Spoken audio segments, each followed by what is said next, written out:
Assalamualaikum warahmatullahi wabarakatuh. Halo semuanya, perkenalkan nama saya Halim Dwi Kusuma, absen 13, fase E106, SMA Negeri 3 Kota Jambi. Di sini saya ingin memaparkan apa saja terkait materi puisi kontemporer. Jadi, dimulai dari pengertian, puisi kontemporer merupakan suatu jenis puisi yang mengikuti perubahan zaman atau mengikuti tren masa kini dan mengedepankan eksplorasi penulis. Adapun ciri-ciri umum puisi kontemporer adalah yang pertama, yakni tidak memiliki aturan khusus dalam penulisan seperti layaknya puisi konvensional. Seperti yang kita tahu, puisi baru atau puisi konvensional memiliki aturan penulisan seperti harus simetris dan harus sistematis.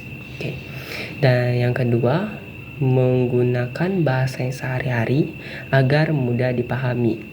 Yang ketiga, penulisan yang subjektif dan mengedepankan eksplorasi penulis. Yang keempat, tipografi yang unik, yakni dalam artian terdapat pengulangan kata-kata, frasa, maupun kelompok kata. Yang kelima, menggunakan idiom, kiasan, ataupun simbol sebagai makna kiasan. Selanjutnya, yakni menggunakan idiom yang tidak lazim. Dan selanjutnya lagi, sebagian puisi kontemporer mencampur adukan bahasa, yakni bisa lebih dari satu bahasa. Bisa menggunakan bahasa asing dengan bahasa Indonesia ataupun bahasa daerah. Dan yang terakhir adalah sebagian atau beberapa dari puisi kontemporer berisi tentang kritikan.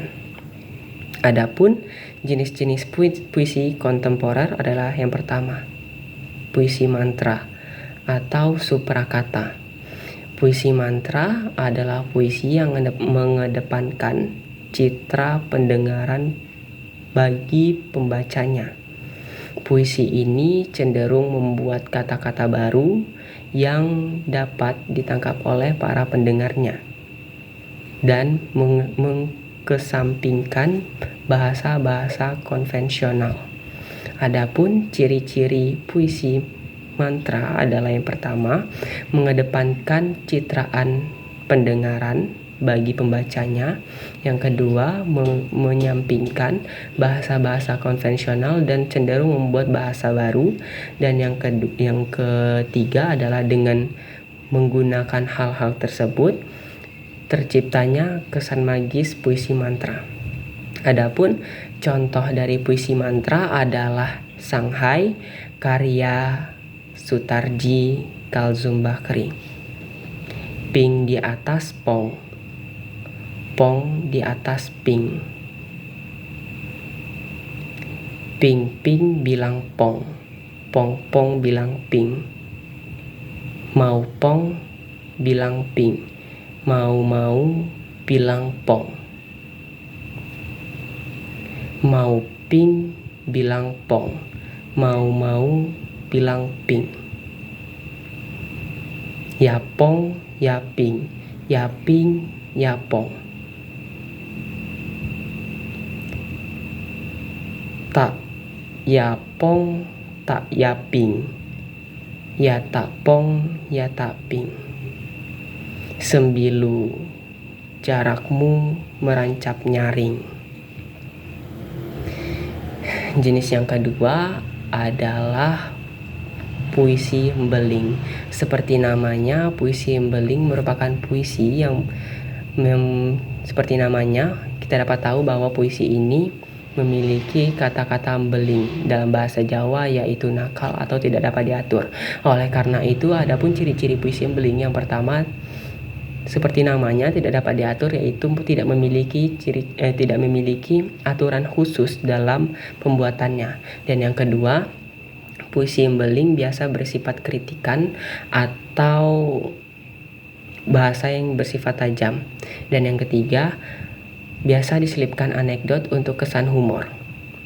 Adapun contohnya adalah Kongsi Mata karya Remi Silado.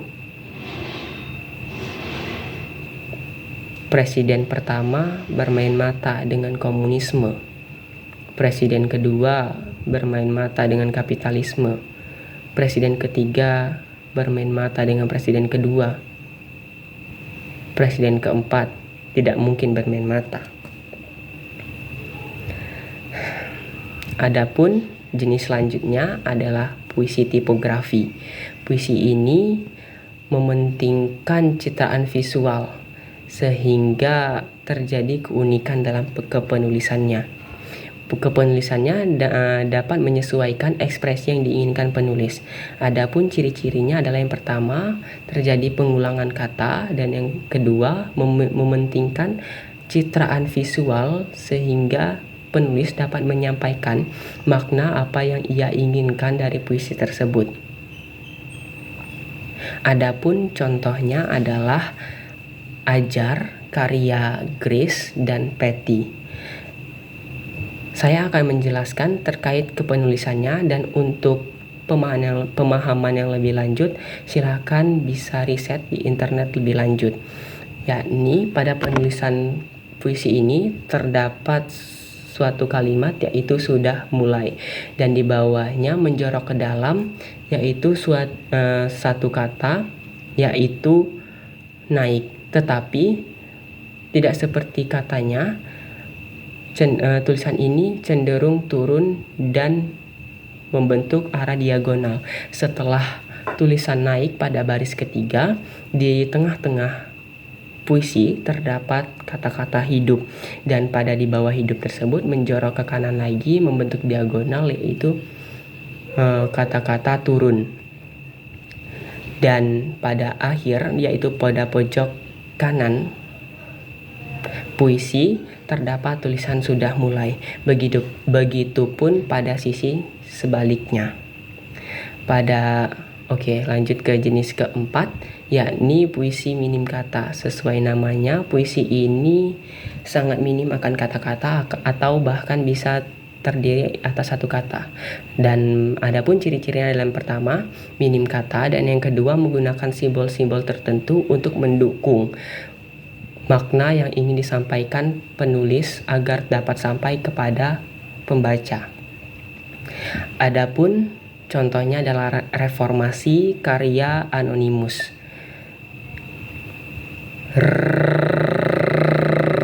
Reformasi. Selanjutnya adalah puisi konkret. Puisi konkret hampir mirip dengan puisi tipografi, hanya saja pada puisi konkret tidak sangat dikit terjadi pengulangan kata. Adapun ciri-ciri dari puisi konkret adalah yang pertama, mementingkan citraan visual kepada pembacanya agar mendapat makna yang disampaikan oleh penulis.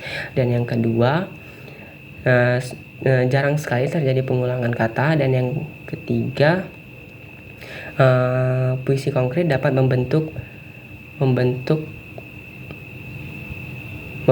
suatu bentuk yang diinginkan oleh penulis agar dapat dipahami oleh pembaca. Di contoh puisinya adalah Di karya Nurca. Di, betul, kau pasti sedang menghitung berapa nasib tinggal lagi sebelum fajar terakhir kau tutup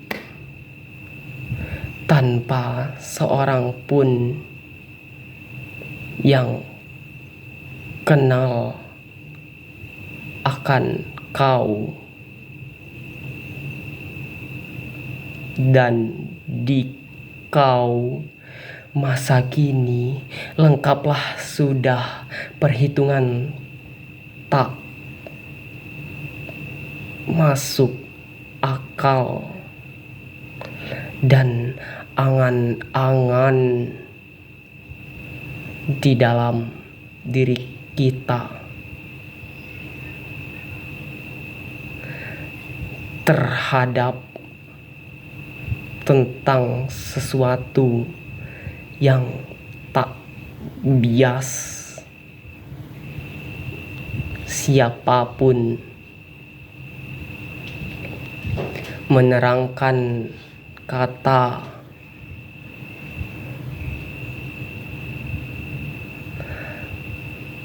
pada saat itu kau mungkin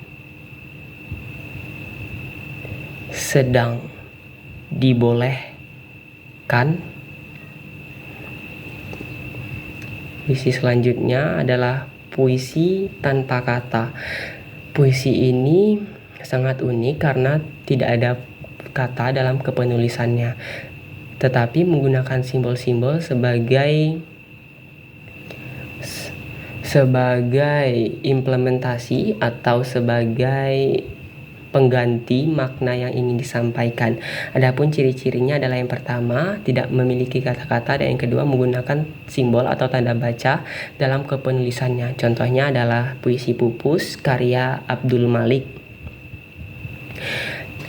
Oh iya, pada ciri-ciri ini penulis lebih mementingkan citraan visual bagi pembacanya. Contohnya adalah puisi Pupus karya Abdul Malik. Pada puisi ini terdapat dua tanda kutip yang saling berjauhan dengan celah yang sangat lebar. Ini mengartikan dua orang yang tidak saling berkomunikasi.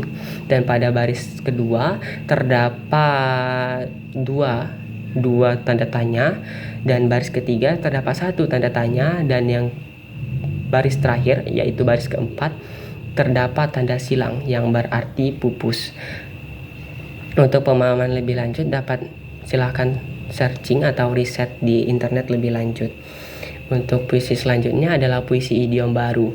Nah, puisi idiom baru ini merupakan puisi yang menggunakan pernyataan-pernyataan yang segar, baru dalam kepenulisannya. Ciri-ciri puisi idiom baru adalah yang pertama, menggunakan idiom atau pernyataan-pernyataan yang baru atau tidak lazim. Yang kedua, pada puisi idiom baru, setiap bait yang disampaikan itu masih saling terhubung. Dan yang ketiga, biasanya pesan yang disampaikan itu tidak langsung, bahkan dapat tidak langsung atau bahkan dapat kontras. Nah, adapun contoh dari puisi idiom baru adalah kembali karya Ribi Agustin. Keberkahan terkadang tak selalu mengukir senyuman bagi setiap insan, tetapi boleh jadi mengukir menganyam diri untuk kembali kepada Sang Ilahi.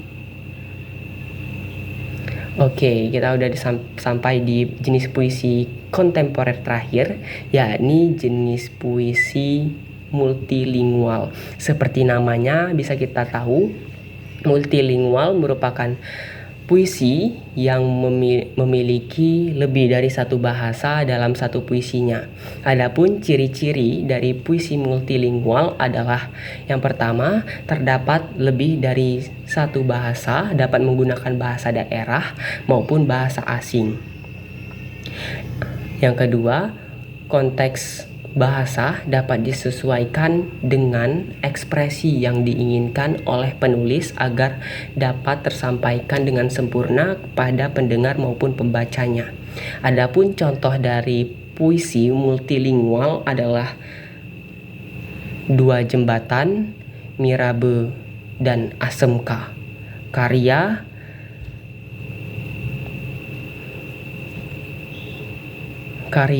Remi Silado.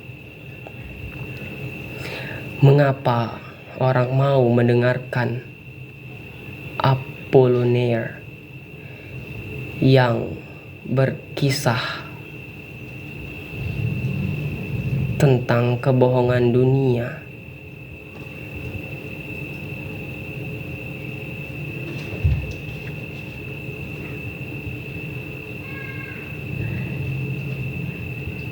Et Sous, La Poudre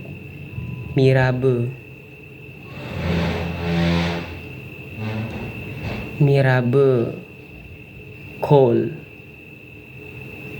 La Seine, et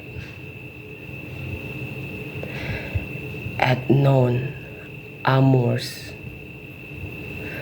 Mengapa orang tak mau mendengarkan Remi Fa Sol La Si Do yang berkisah tentang kejujuran dunia?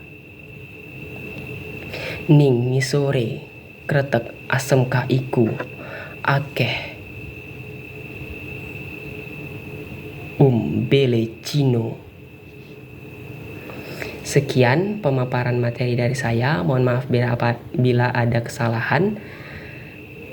Saya Halim Dwi Kusuma, absen 13, fase S106, SMA Negeri 3 Kota Jambi. Sekian, terima kasih. Assalamualaikum warahmatullahi wabarakatuh.